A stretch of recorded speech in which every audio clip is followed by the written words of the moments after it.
What do you love about surfing? Oh, that's a whole nother hour. It's sort of like four-dimensional art, and you're part of the art.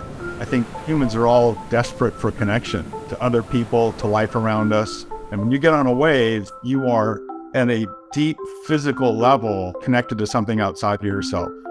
And other than being connected to a loved one, I don't think there's anything, more powerful.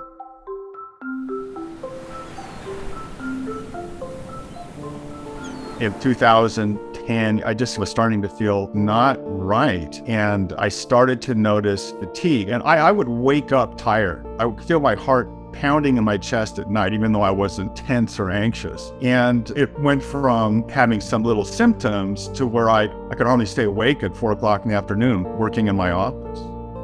It's kind of paradoxical because I was surfing every weekend, running, all kinds of stuff. I was very active, and in retrospect, because I had a slow degradation of my condition, humans are very good at adjusting just about anything. So if you don't have an acute event, you just keep adjusting mentally and physically for it. And so I went to Peru in 2010, and we were out in search of the world's longest wave. And I rode a wave and made a wrong move or something and fell off the wave out in the middle of this bay. And I just could not get back on a wave. And the problem is that if you can't get on a wave, the wave will push you underwater over and over again. So sorry, I get emotional, but I got to the point where I just said, I'm in God's hands. I cannot save myself. And fortunately, each wave that held me down also pushed me a little bit in towards shore. And eventually I got to where I could get out. Finally, I just went to the cardiologist and did a full physical. And I said, oh, can you hear I have a little murmur. And he said, yes, I can. And I'd like you to go get an echo. At one point, she's scanning the aortic outflow tract, and she looks down at me and she said, you ever experienced the shortness of breath? And I knew the instant that she said that we had found the problem causing my fatigue.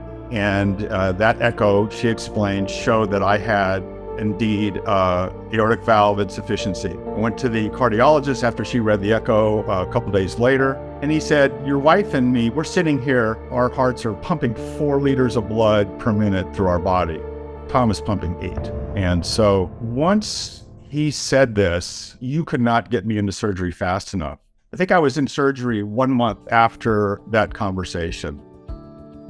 So my surgery was mid-April. I came out of open heart surgery after being on pump for 40 minutes, very fast, perfect surgery, perfect outcome, wonderful care. And guess what? Now, most likely, if I need a valve in 20 years, it'll be a TAVR procedure. And oh my God, it gets me emotional to this day. Getting my valve surgery, it rolled the clock back a decade, and that's where it is today. My art is basically perfect. The other parts of me are wearing out, and I am older now. So, I once again am interested in taking naps.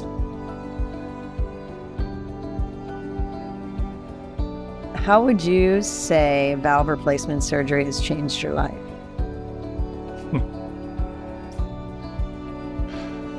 It allows me to become a normal person again. It was a beautiful thing.